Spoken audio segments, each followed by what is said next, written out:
Okay.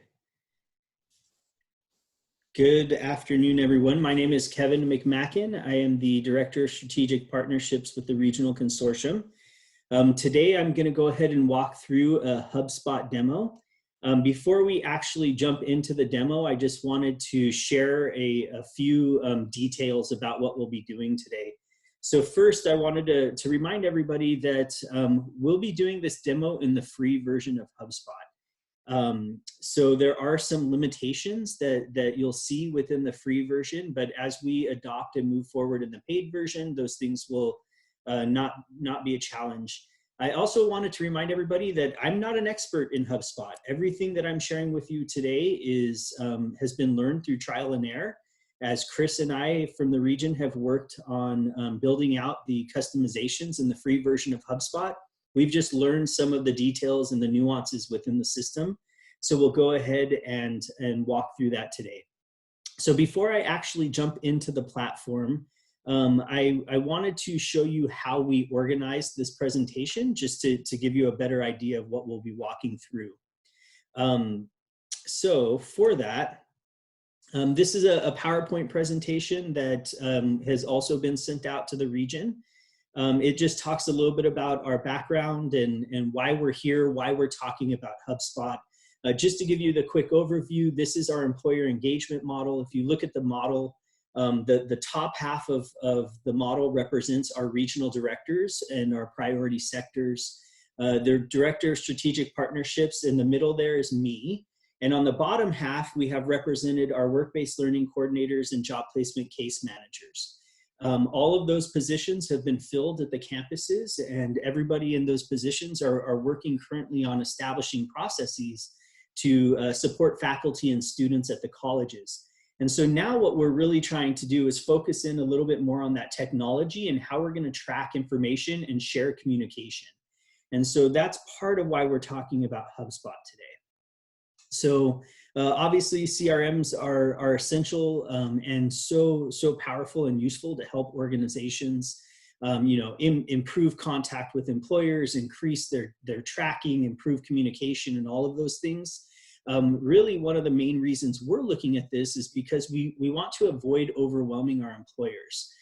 We share this all the time. Our work begins and ends with employers, and for us to be successful and to maintain our relationships with those employers, we need to make sure that we're communicating with them in a way that is useful and effective, but not burdensome to them. So as I was going back and forth with how I could approach a demo for HubSpot, there's so much that the tool can do, and there's so many different options and features.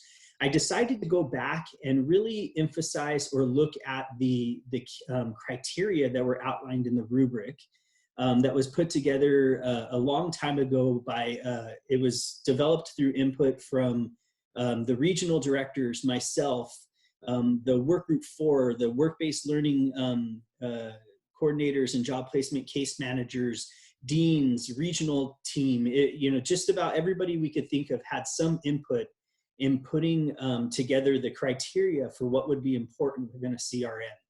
And so when we look at the criteria on this rubric, it was broken down into 5 basic categories. So there's employer contact info management, differentiated access, process management, notifications or messaging, and then an other category. So what I'll go ahead and do today is we're going to go through step by step based on the rubric. And I'm just going to highlight or show you the functionality that exists currently within HubSpot to help you with this process. So what I'll go ahead and do now is I'm going to transition to our live version of HubSpot. Just give me 1 second to transition here.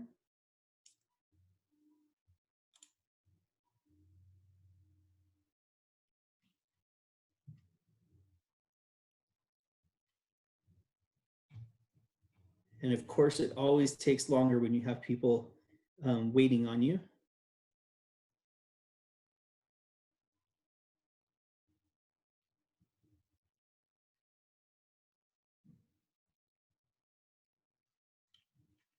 Here, we'll go ahead and we will do it this way.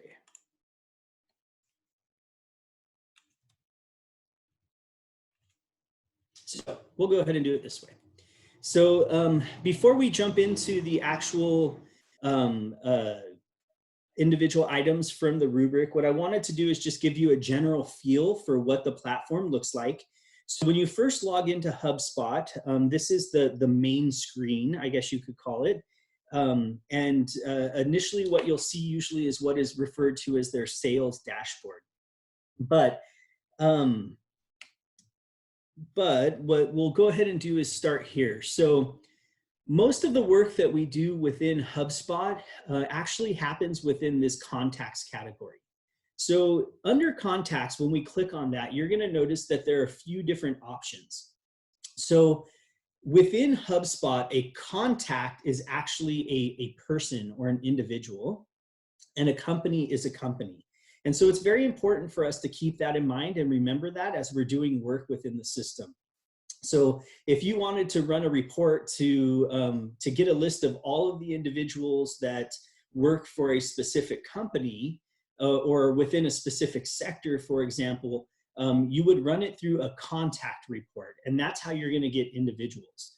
And then obviously companies are companies. So if you wanted a list of all of the hospitals, for example, you would go into companies and you would search for that criteria. So why don't we go ahead and start first by taking a look at the company view. So when we click on the company view, there are going to be a few features that I wanted to point out. So one thing that I would love to show you is that we have the ability to sort, filter, and really organize this based on what our needs are. So there are a number of filters here that you can apply. If you click here, you can also sort just like you do with any spreadsheet or most other databases. You also have the ability to look at all companies versus a tab for my companies. So if you wanted to just see the companies that were assigned to you as an individual, you could click and look at those companies. This is also where you would go if you wanted to create a new company. So if you look at the Actions tab up in the upper right-hand corner, you'll see this orange box, and you would just be able to hit Create Company there. So it is generally, I just want to emphasize, it is a very flexible and user-friendly format, very easy to use, very forgiving format. If we were to take a look at contacts, which is people, remember, you're going to find all of the same features that I just described within a company. So you can sort it based on all contacts or my contacts. You can sort based on email, phone number, who owns the contact, and so forth. And also from here, you can create a contact. You also have the ability to import your contacts or your companies from these screens. One thing that I did want to point out that I think is a really neat feature within HubSpot is if you were creating a contact or a person within the system. Let's say you went to a networking event and you met Paul, and Paul works for Sharp Healthcare. If you go in and you enter Paul's information and create a contact for Paul, the system will automatically create a company. It will create the Sharp profile for you. You don't have to put Paul in as an individual and then add Paul as, or add Paul's company, right? So it will actually do that work intuitively for you. It will add the logo, the information, the website, all of those different things just based on Paul's email account, right?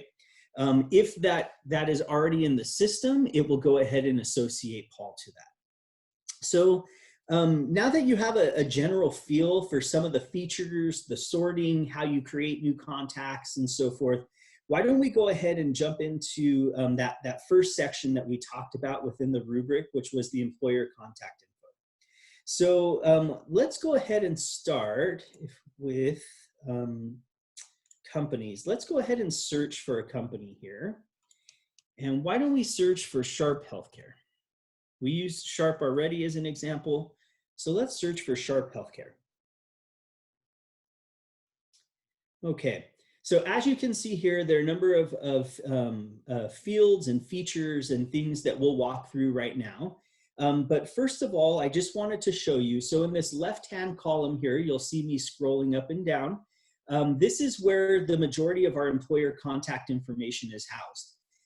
This has been sorted and customized by Chris and by me to specifically show the fields and the features that we wanted to see. So if there's something here that you don't see, know that it probably exists. If it doesn't, we can customize or create it. But there are so many fields and features that we can add here. So like I said, we do have control of what you can see here. So if we were just going down the list, we have the ability to tag it for a sector. So if we wanted to look at a specific industry or sector to make sure that we can sort later on, we can absolutely do that. We also have the ability to note the connections to colleges. So if we were to click here, we would be able to list the connections or the preferred colleges who they collaborate with, colleges who they already have partnerships with, whatever it may be. So we have the ability to tag that information as well.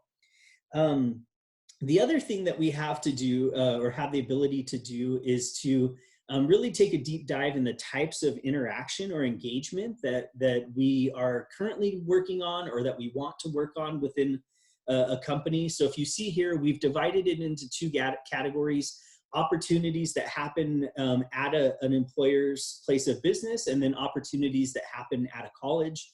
So you can see here, we can tag for job shadows, internships, and so forth.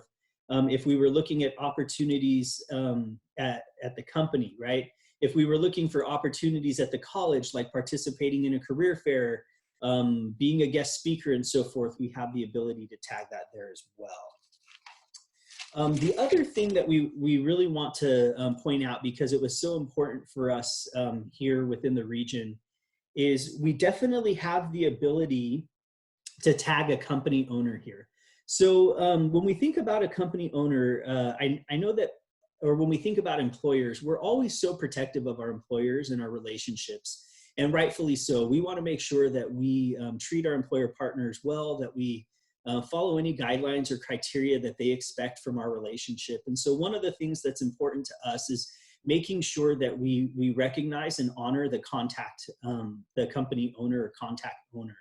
So for this, as you're well aware, we have adopted guiding principles within our region that help to guide the way that we interact with employers and the steps that we take when we're doing that.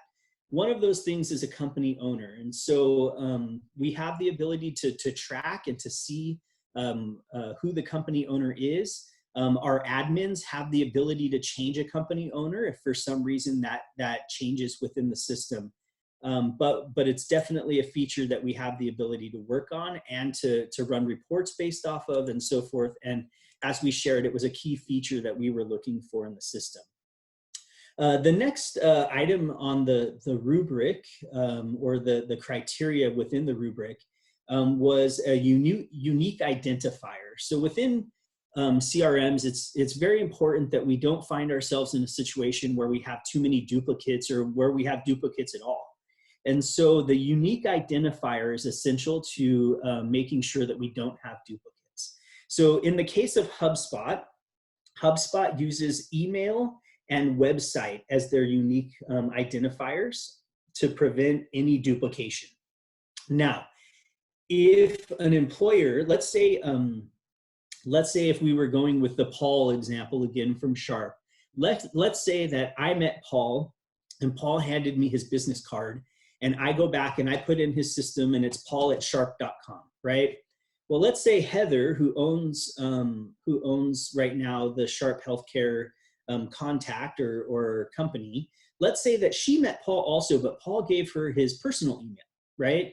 We may find a situation where we run into some duplicates because that unique identifier is the email. If that's the case, we also have the ability to merge profiles and so forth. Another thing that we wanted to make sure we could do was make sure that we have the ability to really to dive into our lead management and so forth. And so as you can see on this right-hand column here, these are all people who we have contacts with that work at Sharp. The reason that you can see them here is that each one of these individuals, their contact has been associated with this company. So that helps us with our lead management. It allows us to click from company to contact, from contact to company, and so forth. And then lastly, for for that category within our rubric is we wanted the ability to add notes. And so we absolutely have the ability to add notes here within the system.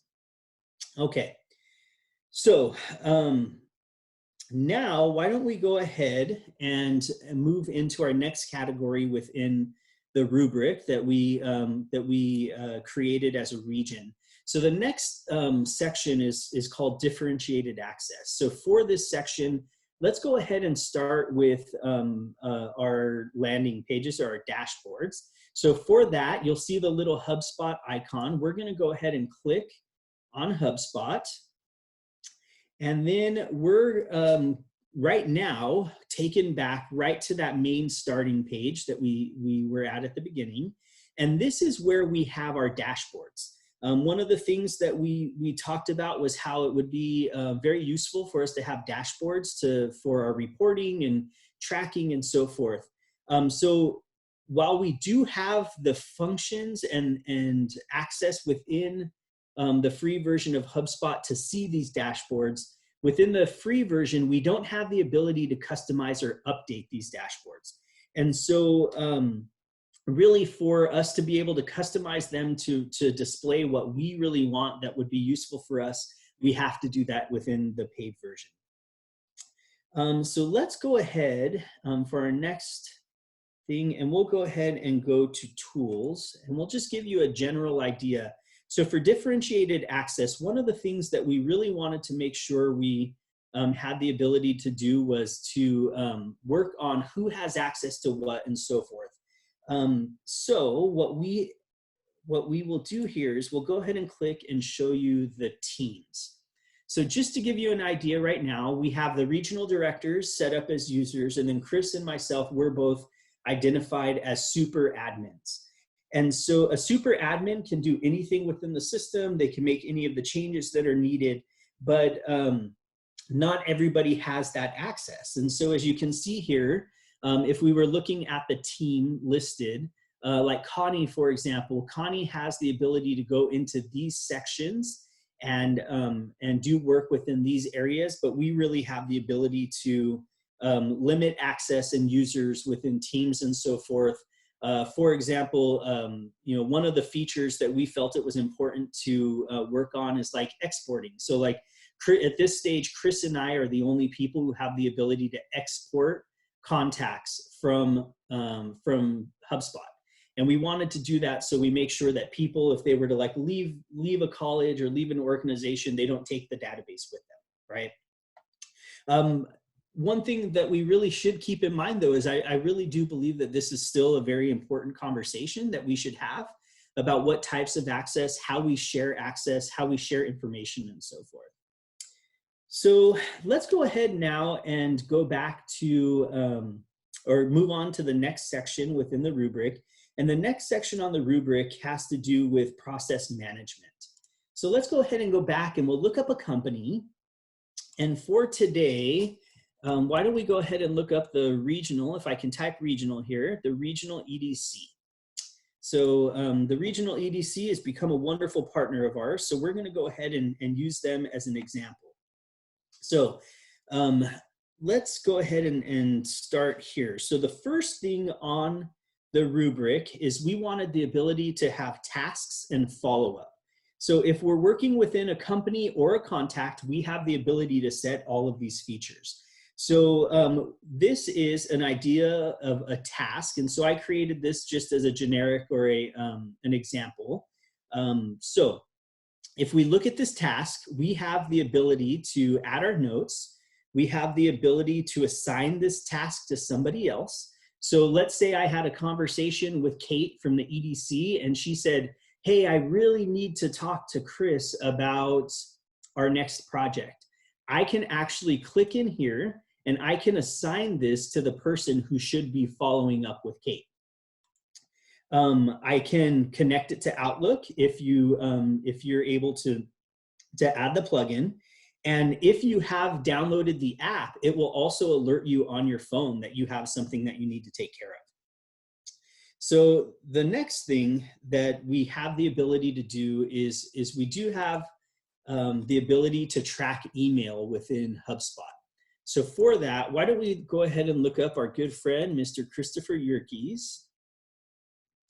So I had the opportunity to download or activate the plugin for HubSpot within my Outlook account. And so as you can see here, when you have that plugin activated, you get to set the criteria of what you want tracked. But essentially what happens is when the plugin is turned on and you're connected to Outlook, every time you email somebody that has an existing contact within HubSpot, it's going to give you a unique identifier that essentially is BCC'd on the email. And when that's there, anytime you send an email, it's going to go ahead and attach it to that contact's profile. So this is extremely useful if you're going through, and let's say you're trying to figure out if you ever followed up with somebody and you're not finding it in your email, you can come back and there would be a historical record stored within HubSpot. Now, keep in mind, that's only going to work if you've activated the plugin, and you may have to work with your IT to do that if you don't have permission for that, but it is definitely a feature. So let's go ahead and go back to the EDC. We'll search for them. Okay, so within here, as I said, there are a number of different other features and things that we can track. So we can track meetings. So if we were to go down here, just to give you an idea, like this is an example of a meeting that was logged. Obviously, it was a while ago. It was back in 2019. But if you look at the meeting, there are notes. So we were able to add notes to this meeting. You're able to add or tag attendees in the meeting. So in this meeting, I'm able to drop down and I say, look, okay, well, I see that I have 4 contacts who are associated with the regional EDC, and you can check a box, and then those meetings will attach to those individuals' records. You also have the ability to associate contacts and so forth. So if we're continuing with the regional EDC, we'll go ahead and we'll go to this example here. So this is a logged call. So we definitely want to have the ability to track the calls. And so what you do is up on this toolbar here, you would click on calls. And I'll just go ahead and scroll down to show you a call that's already been logged. So in this example, I went ahead and logged a call. I left a message for Kate to discuss advancing San Diego. So we went ahead and I did that. I put who I contacted. The outcome was left voicemail. You can see there's a number of options here for that. The date, you can put the time of the call. You can change that if it's needed. And then one of the other cool things that you can do within calls, if you were to log a call, is you actually have the ability to check a box and set a date for you to create a follow-up for that phone call. So if you left a message and you didn't get in touch, you can just check the box and then it'll give you the reminder in 3 days or whenever you set that reminder. Some of the other things that we wanted to do within this was just overall activity tracking. And so if we were looking at the activity tracking, as you can see here, as we scroll down in this activity section, we see meetings, we see calls, we see all of the different activities that we've been able to perform.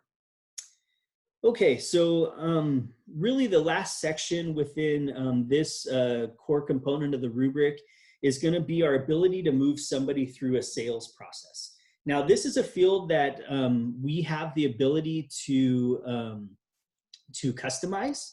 But I left it here just so we could have a good idea of what it is.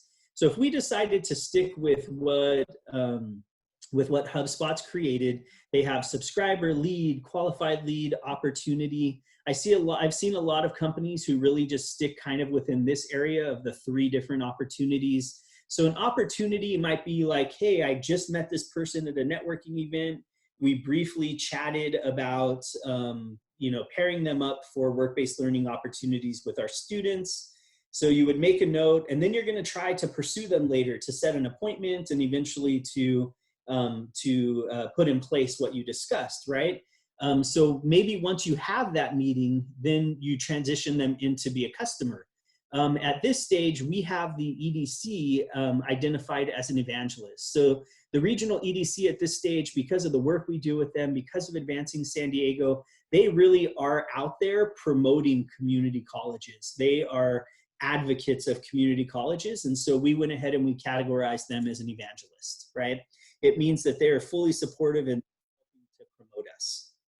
Okay, so let's go ahead, and I think that covers everything within the process management section. So now why don't we go ahead and transition into notifications and messaging. So the first item within the rubric for notifications and messaging was campaign management. Now within HubSpot, there are a number of features, and obviously, as I already shared, some of those features we just don't have access to because we're using the free version at this point. So we do know that we have the ability, if we wanted to use something like Constant Contact or MailChimp, something like that, that we absolutely can connect these systems. These were identified as nice to have on the rubric. They weren't identified as must-haves. And so it's not something that is going to stop us necessarily from moving forward, but we do have the abilities, and it is something that we can look into further if we want. The API to connect those systems definitely exists. The other thing I already briefly touched on is we wanted HubSpot to be able to send us alerts, right? So if you're connected to HubSpot and your HubSpot is connected to Outlook, you get those alerts in many ways. So if you set a task, you can save it to your Outlook, or if you just have your HubSpot open, it will pop up a little notification the same way an email pops up or the notification for an email pops up when you're in your system. And so you'll definitely get an alert there. A lot of times they're the reminders for tasks and so forth. And as I indicated before, they also have a mobile app. So if you've downloaded the app and you've logged in, you'll get that alert to pop up on your phone as well. So, maybe HubSpot's not open on your computer and you're working away, sending out your emails. You may get a buzz on your phone and it'll tell you, hey, you're supposed to follow up with the regional EDC. Okay, so definitely a cool feature. And the other part with the messaging and notifications that we looked at was that Outlook integration. So I've already showed that part to you when we pulled up Chris's profile and showed those emails that were tracked. The one thing I just wanted to reemphasize is, depending on your campus, you might need IT approval to do that. I know that some of my colleagues who have been granted access to HubSpot already, they haven't been able to do that without getting access. Once you do have that approval, though, that add-in or connection, it really is a super easy process that takes a minute, and it's a pretty neat thing to do. So we're almost wrapping up here with what the rubric had identified as important to us. So we're going to move into the other category on that rubric. So on the other category, the first thing that it brings up is reports. So if we click on the reports, there's going to be a couple of different things: analytical tools, dashboards, and reports. Keep in mind, as I said before, the free version is extremely limited, as you saw with like the dashboards. If we click on reports, there's going to be a number of just canned reports that come automatically within the system, or standard reports. I think there's 10 of them, right? And so I can tell you the free version of the reports are not very helpful, right? But really the reason that they're not helpful is because we didn't create them. So they're designed for a process that we didn't create.